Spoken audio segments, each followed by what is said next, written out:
Central Mindoro. The latest population is 2,452 and the number of households is 633.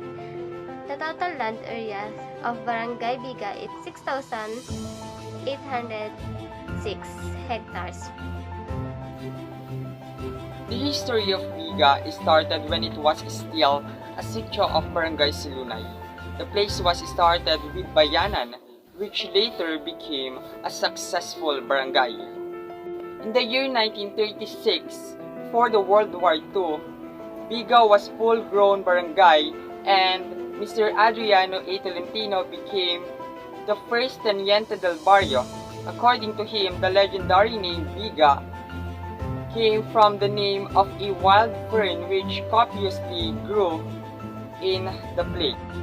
Before, Barangay Biga had no schools. Students from the barangay used to walk a few kilometers to attend their classes in the neighbor barangay, like Bayanan.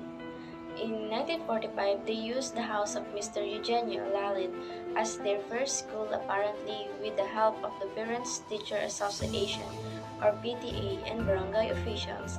They built the PTA building, which served as an institution for the children.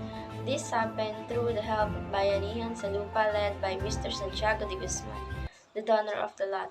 Later on, students were already congested in the building, so they made use of the houses of some generous residents in the barangay like Mr. Adriano A. Tolentino, Mr. Luis Morales, and Lord Dopem Morales, as well as the Social Welfare Building. In 1952, the national government came up with the establishment of school, which was able to accommodate the students of the barangay.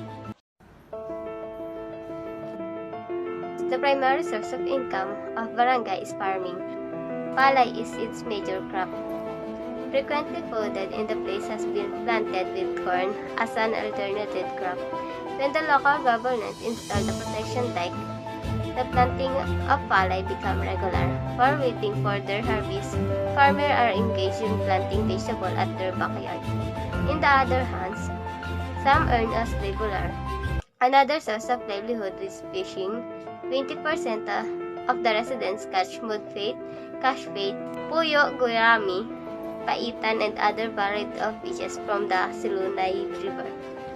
Others are engaged in small-scale business like carinderia, building shop, laborer, poultry, racing, and driving.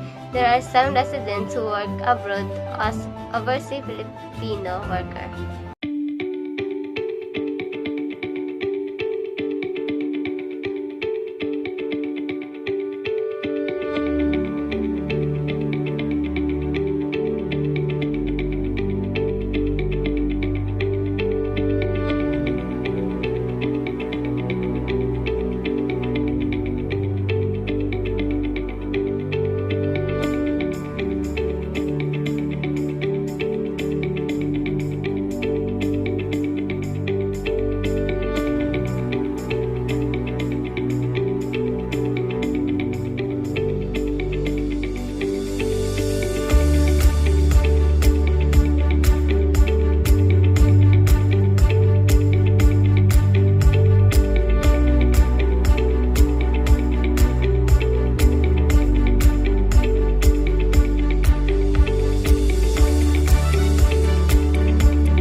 order of locality, they were noted for their accomplishments such as a construction of an elementary school building, construction of Barangay Health Center, installation of street lights along the busy road of Barangay, construction of waiting sheds in the every stages, and many more.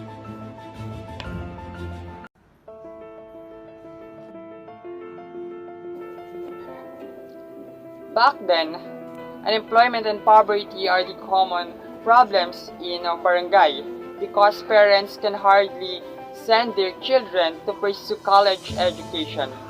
Youngsters resort to early marriages. Drug addiction involves 10% of the youth. At present, one of the biggest problems of barangay is improper waste disposal.